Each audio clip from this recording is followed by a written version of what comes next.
Hi viewers, నమస్కారం. నేను మీ సిరి. Welcome back to నిన్ను కోరి. ఈరోజు కథ మిస్టర్ ఆర్గిన్ ఎపిసోడ్ 57. మీ మనసుకు నచ్చే అత్యంత అద్భుతమైన కథ. కథ నచ్చితే లైక్ చేయండి. లైక్తో పాటు హైప్ చేయడం మర్చిపోవద్దు. ఇక కథలోకి వెళ్తే అనిరుద్ ఫోన్ డైనింగ్ టేబుల్ మీదే మర్చిపోయి ల్యాప్టాప్లో ఏదో వర్క్లో నిమగ్నమైపోయాడు. ఇదే మంచి ఛాన్స్గా భావించిన రక్ష అనిరుద్ను ఒక కంట గమనిస్తూ అతని ఫోన్ చేతిలోకి తీసుకుని ఫాస్ట్గా ఫోటో గ్యాలరీ ఓపెన్ చేసి అందులో అమ్మాయి ఫోటో కోసం వెతుకుతూ ఉంది. గ్యాలరీ మొత్తం చూసిన ఒక అమ్మాయి ఫోటో కూడా కనిపించలేదు. అతని personal and business related photos మాత్రమే కనిపించాయి.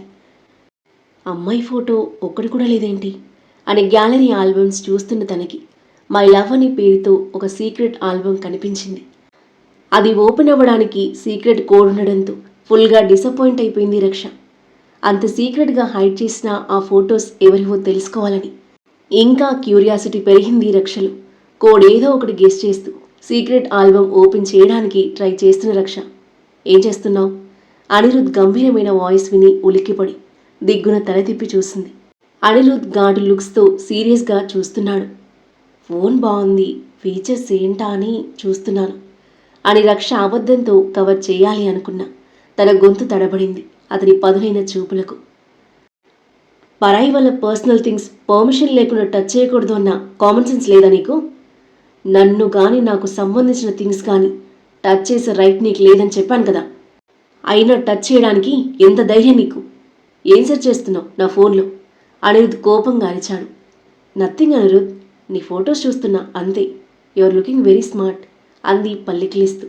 తనని పైనుండి కింద వరకు తేరిపార ఒక చూపు చూసిన అనిరుద్, రక్ష, నీకు ముందే చెప్పాను, నా గురించి ఎక్కువగా ఎక్సైట్ అవ్వడం, నాకు అట్రాక్ట్ అవ్వడం నీకు మంచిది కాదు అని. You are just like a sister figure to me. అంతకంటే ఇంకేం చెప్పలేను నీకు. Try to understand. ఇంకోసారి ఇలాంటివి చేయకు. ఆమె చేతిలో ఫోన్ విసురుగా లాక్కుని ల్యాప్టాప్ బ్యాగ్ తీసుకుని స్టైల్గా నడుచుకుంటూ వెళ్ళిపోయాడు అనిరుద్. రక్ష బ్లాంక్ ఫేస్తో చూస్తుంది అతని వైపు. అతని మాటలకు రక్ష ఈగో దారుణంగా హర్ట్ అయిపోయింది. ఇంత బ్యూటిఫుల్ ఫిగర్ని పట్టుకుని సిస్టర్ ఫిగర్ అంటాడా? ఆ లవర్ ఫిగర్ ఎవరో మరి.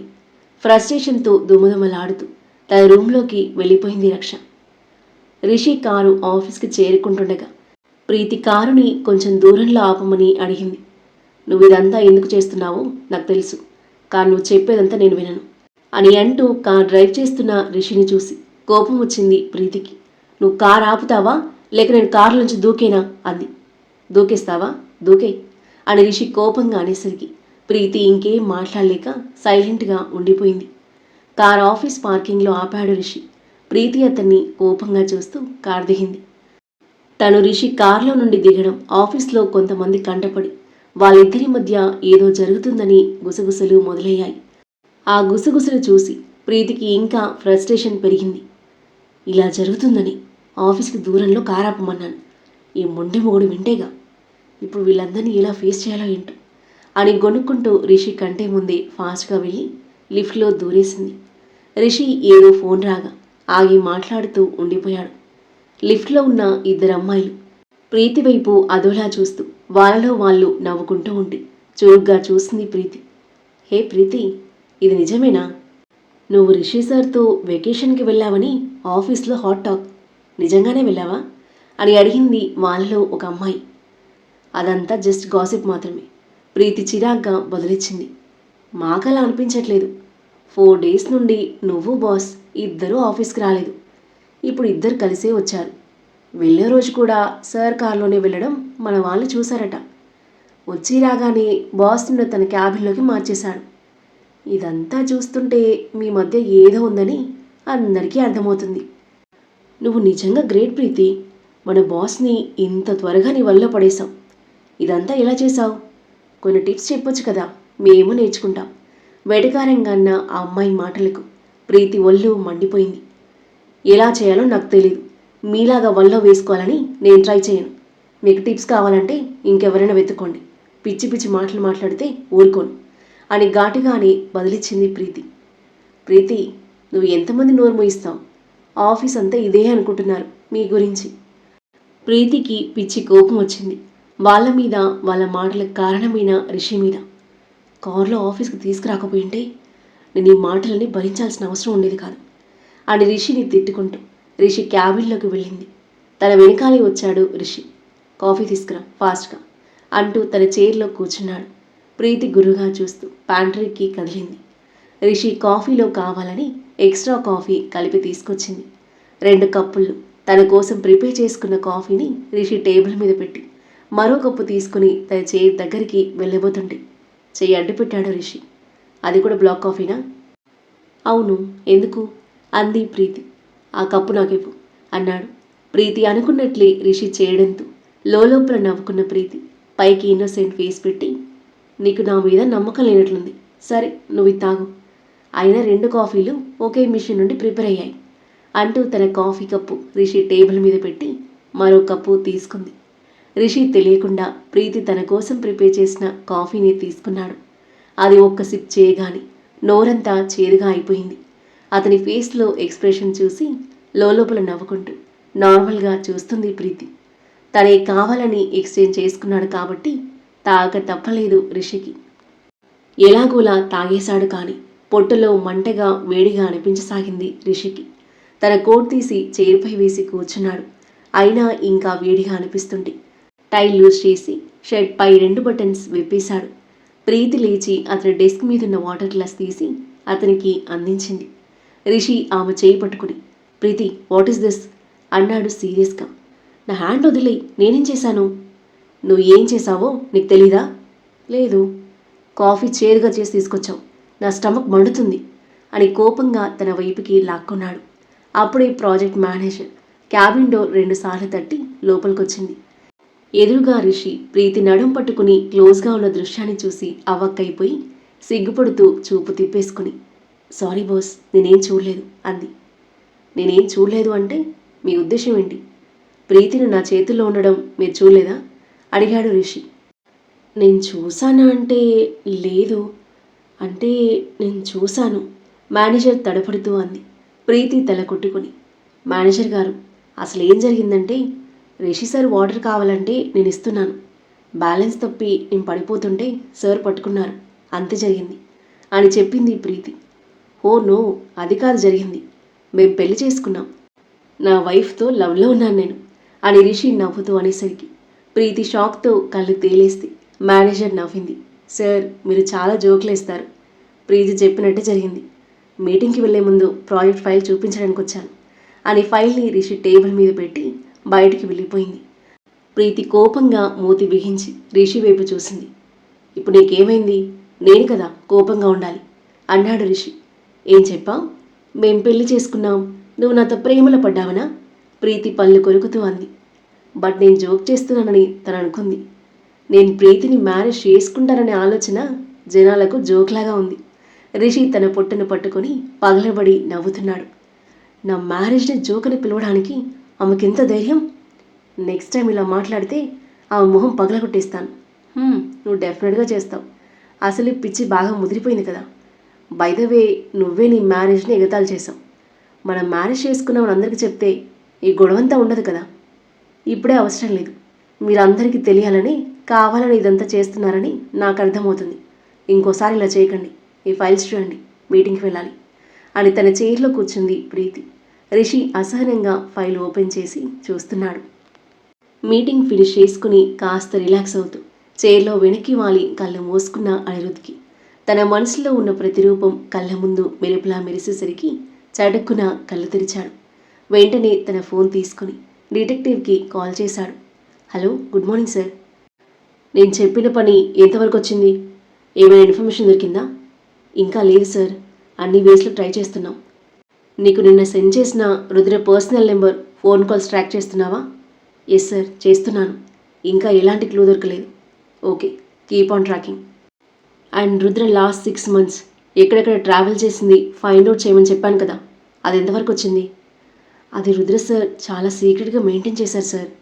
ఎక్కువగా ప్రైవేట్ ఫ్లైట్స్లోనే ట్రావెల్ చేయడం వల్ల ఫైండ్ అవుట్ చేయడం పాసిబుల్ అవ్వట్లేదు. బట్ వేరే వేస్లో ఫైండ్ అవుట్ చేయడానికి ట్రై చేస్తాను.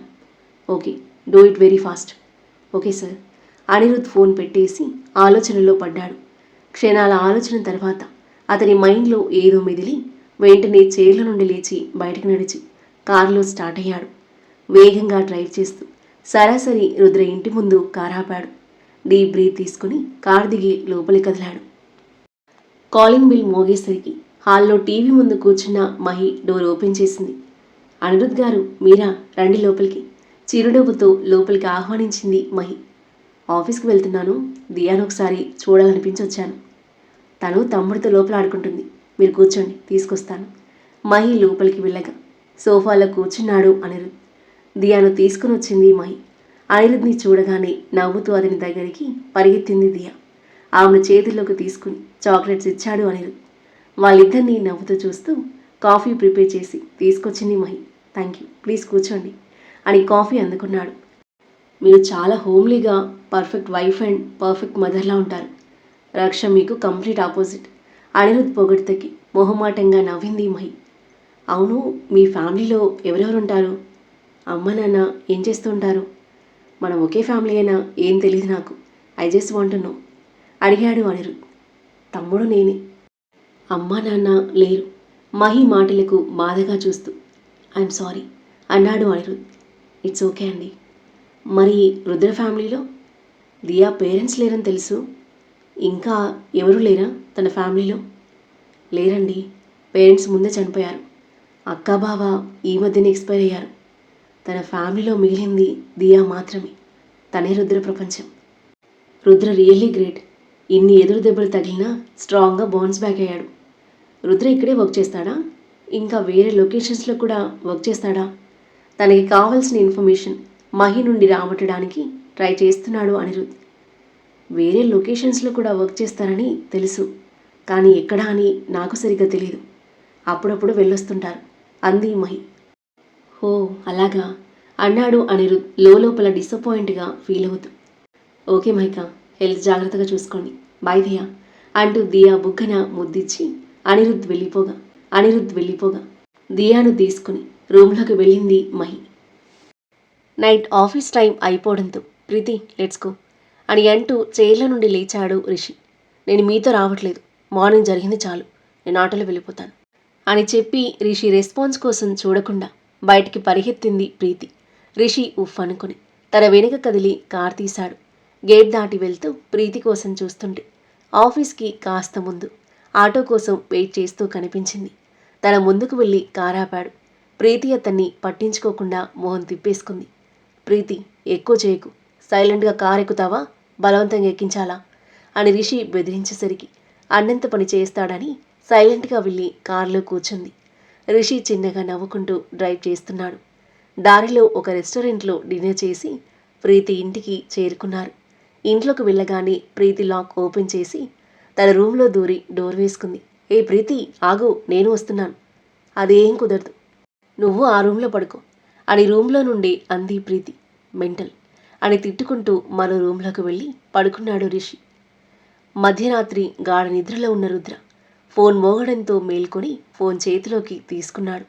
ఆ నెంబర్ చూసి వెంటనే సైలెంట్లో పెట్టేసి తన చేతుల్లో ఉన్న మహిని బెడ్ మీదకు చేర్చి మెల్లిగా లేచి బాల్కనీలోకి నడిచాడు. హలో, ఎలా ఉన్నావు? రుద్ర మాటలకు అస్సలు బాలేను, నా దగ్గరికి ఎప్పుడొస్తున్నావు అని అటువైపు నుండి వినిపించింది ఒక అమ్మాయి స్వరం. ఆ అమ్మాయి ఎవరు? రుద్రకి ఆ అమ్మాయికి సంబంధం ఏంటి? రుద్ర ఫోన్లో మాట్లాడడం మహి వింటుందా? అనిరుద్ ప్రేమిస్తున్న అమ్మాయి ఎవరు? తన కోసం అనిరుద్ ఎలాంటి ప్రయత్నాలు చేయబోతున్నాడు? ప్రీతి రిషిల పెళ్లి విషయం అందరికీ తెలిసిపోతుందా? వాళ్ళ రియాక్షన్ ఏంటి?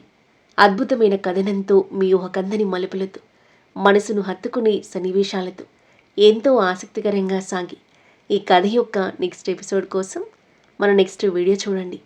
కథ నచ్చితే లైక్ చేయండి. ఈ కథ మీకు ఎలా అనిపించిందో మీ అభిప్రాయాన్ని తప్పకుండా కామెంట్ చేయండి. ఇంకా ఇలాంటి ఇంట్రెస్టింగ్ స్టోరీస్ కోసం మన ఛానల్ని సబ్స్క్రైబ్ చేయండి. Thank you for listening.